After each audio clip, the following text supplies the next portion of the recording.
Good afternoon. This is rather nice. It's my Emerald Jubilee, 35 years of creating mazes around the world.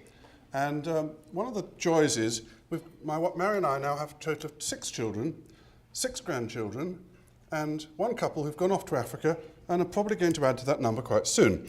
Now, to celebrate something as important as a wedding reception, one would, in England at least, create a folly.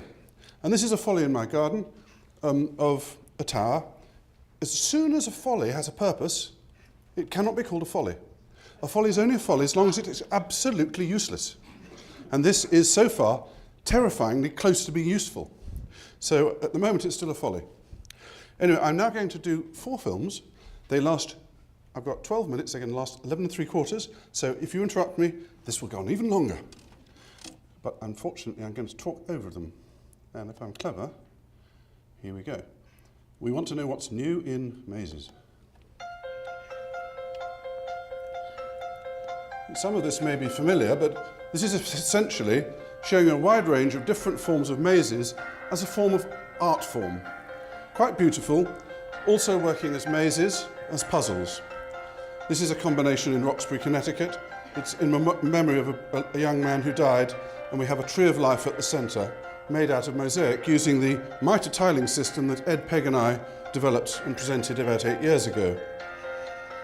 So it's a very versatile sort of art form, this mosaic. This is in a school in England, showing various mazes in the landscape, and a school for the deaf. Is the sound about right, by the way? Okay. Here's an interesting maze, which is it's white or black, depending on which way the paths that you enter by. It's either black paths or white, both woven together, and quite a beautiful one in the Czech Republic, very simple and austere. Similar one in the city of Bath, telling the history of Bath, and in 92,000 pieces of mosaic, the wonderful pictures of the history. You're beginning to see the maze as an art form and not just a puzzle. This is a unicursal design, and this is one that went in 10 years ago, but it looks like the trees have grown up over the centuries. So this is a labyrinth, if you like. And at the Norton Museum of Art, I had a one-man art show which shows it. This is quite a nice idea. The maze starts by being the stonework, and then as night falls, the lights take over.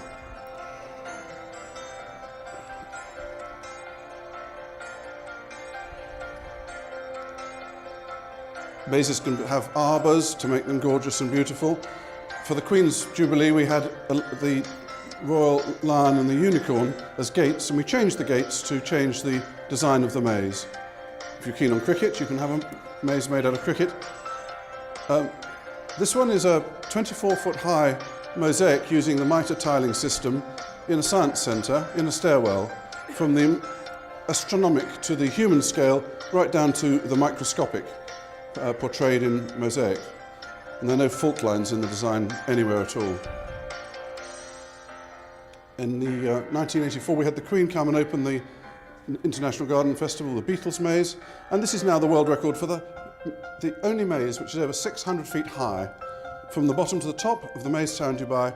But please, only Spider-Man should attempt it for real, because otherwise it's quite dangerous. Anyway, this is an introduction to the range of artistic ways to use mazes. Now, what's new? Apart from all the hedge mazes and things you've been perhaps seeing over the years, I'm going to show you now our latest invention, mirror maze. Now we've been developing the classic mirror maze, which is just a network of triangles and shapes, but now we're beginning to add features at the beginning and the end of each journey. One trick we do is make them very televisual, and as you approach, you can see how this works.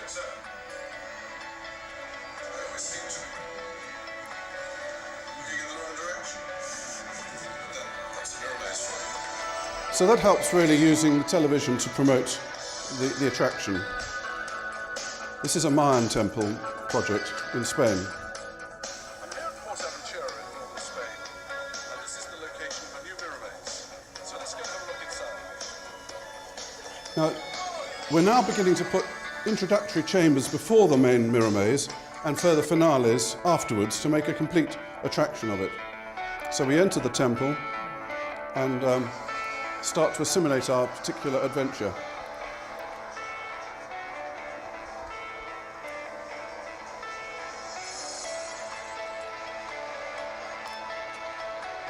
There's various elixirs of life you've got to discover and match them with what they do in colours. We cross a bridge and we look down an infinity pit to one side. And this is a kind of, as you can see, it sort of goes down a long way. And this leads into the mirror maze. Our latest mirror mazes now have scenery which every single cell is changing colour all the time. It's the same artwork every cell, but it's changing even if you stand still. And if you start moving about and other people, you are completely lost, but it is the best discotheque you can ever go to, with all the music and general excitement. Now, this maze is designed not to get difficult to get to the goal, it's difficult to get away from the goal. There are 5 ways which throw you back to the goal, and only one way that you can't. Now, this is the actual artwork in white light, and you can see that by bathing colour, the artwork changes. These 2 girls have already been there some while when I came across them, and they were displaying a kind of Spanish teenage appreciation of spatial awareness. Well, I think she was American, actually. I'm not quite sure, but it was quite intriguing. I think she was. She had a Mickey Mouse jumper on. Anyway, here we are, and she was finding it quite difficult to work out where to go. There's a rotating floor in the middle underneath, by the way. That's what the buttons are for, to stop the rotating floor if people get stuck. And she really is finding it hard. But anyway. And then, well done, it was brilliant. It was there all the time. So now the mirror maze has this finale coming up, which we're going to come into a chamber for. And then the girls are not there, and it's not there. The real girls are here. This is what's happening in the mirror maze all the time. Now, when you want to cast a spell or a threat on your visitors, and you've got 6 different languages, what language do you choose? And the trick is, don't use any, use Latin, because everybody can vaguely recognise it. You know, quis violatum templum est, or something. Everyone knows roughly what that means, but it's not their language. And so you can see how the mirror maze adventure with pre-shows and lots of people's triplets, you know, borrowed triplets, it always helps, sets the scene for the mirror maze adventure. Now, wouldn't it be nice to take it one stage further? What about traditional roller coasters, flume rides, where you could have choices? I mean, surely they can be made to mazes. You can just imagine, you know, 80 people in a roller coaster coming to the top, 80 miles an hour, going down, right, hands up, who wants to go left, hands up, who go right, fling the switch, and, oh my goodness, madam, don't look there because the carnage is unbearable. Now, you can't do that, so it hasn't actually happened yet. And what about a flume ride? You see, we'll go left or right, and the water splits. You know the physics of a channel that doubles in size? And the water slows down, and then the boat grounds, and the boat behind it crashes in, and the jams behind, and before you know it, you've got about 6 boats all wedged in tight. And it wouldn't be a very good idea either. Fortunately, however, we've solved the physics and overcome all these wonderful things. So I unveil to you for the first time the boat ride maze, first of which will be built in China sometime very early next year. And this is, in fact, this is not a Chinese one. We've themed this one on the Egyptians. 98% is absolutely true, because I'm an Englishman. The other 2% is fiction. Guess which bit? Firstly, the Herodotus did see the Great Pyramid of Egypt. Secondly, Lord Carnarvon did find the Egyptian mummy. And it's true, there was 15 people lost their lives from the curse within a year. One detail, though, is not true. Here's the Great Labyrinth of Egypt. The crocodiles underneath, the temple on top, the holes to drop the people down for sacrifice, as you do. And then we have the tomb. This is where Lord Carnarvon found the Tutankhamun thing. And then this is when the mummy placed a curse on the family. I think you have to be aware of one detail. You are the only one of 22 children who've lived to adulthood. All the others, sadly, have tragically died. This curse is still going 100 years long.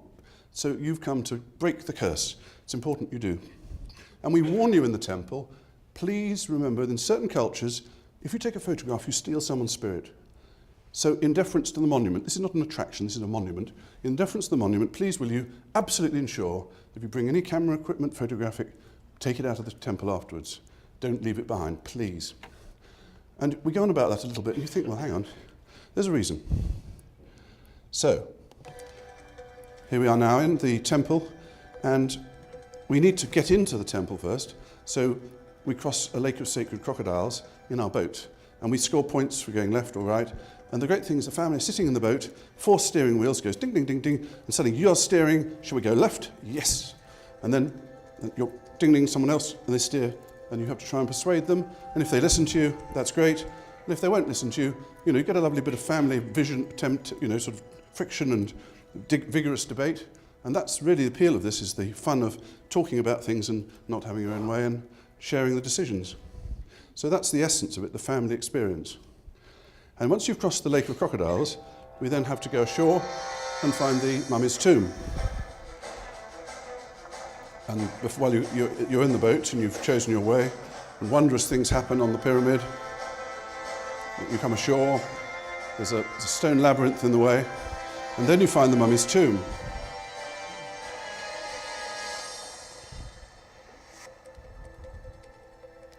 And at this point, a voice booms at the back. My goodness, there's Granddad's tripod and his camera at the back of the temple. Another voice. My goodness, perhaps that's what's caused the curse. Another voice. Hey, why don't we get rid of the camera? And at that point, we have a thing called Pepper's Ghost, which makes the camera disappear. And at this point, all hell lets loose, because the spirits in the tomb realise there's intruders. Who are these infidels? Get out, we're after you. No one should survive this sort of thing. So you've now got to get out in a hurry. And this is where it gets really good fun, because the one thing you don't want now, getting out of the temple as you flee for your life, is something that prevents you from getting through. And that one thing happens to be a mirror maze. And so now you've got to find your way through the mirror maze, which goes on, and you really don't know how to get out of this, and you've got all these spirits chasing you. So it's really good, knife-edge stuff. And then when you've got through the mirror maze, you find that you've got to face judgment. Are you a good person or a bad person? And your soul is weighed in the balance. Actually, the good news is most people are actually quite decent people. So they escape from the underworld. They've broken the curse. I mean, it's all in a great day's work in 18 minutes. So really good fun. So that gives you an idea of the sort of way that modern mazes are going. And the final thing is the tower. I mean, without visiting this tower, which actually I urge everyone to do before the puzzle party in the summer, and if you can come before, because we're not going to be there afterwards, but before it, come and visit us. We can now see what this tower looks like to explore. We're in the garden, we turn the corner, go through a hedge, and here we have the folly in the garden. And this is rather fun. And this is just a simple run through of what it's like as the maze in the garden. It's nice oak doors, and it looks quite small outside, 15 feet across, but actually it's a mirrored chamber, and it actually looks hundreds of feet across. There's a bit of condensation, but you can get the idea. There's only one spiral staircase, but it looks like it goes on. It looks almost as big as this room when when you actually look at all the reflections. And from there we now go up the staircase, and it's rather nice to have a staircase like this. And the view from above, it's only about 10 feet high, but it's great fun. And you look out over the maze and the garden and the landscape. So that really is the idea. So in future, it's going to be very hard to get a hedge maze from us without having a beautiful tower inside. But there'll all be different designs, of course. But anyway, this gives you an idea of the potential of the mazes of the future. Thank you very much.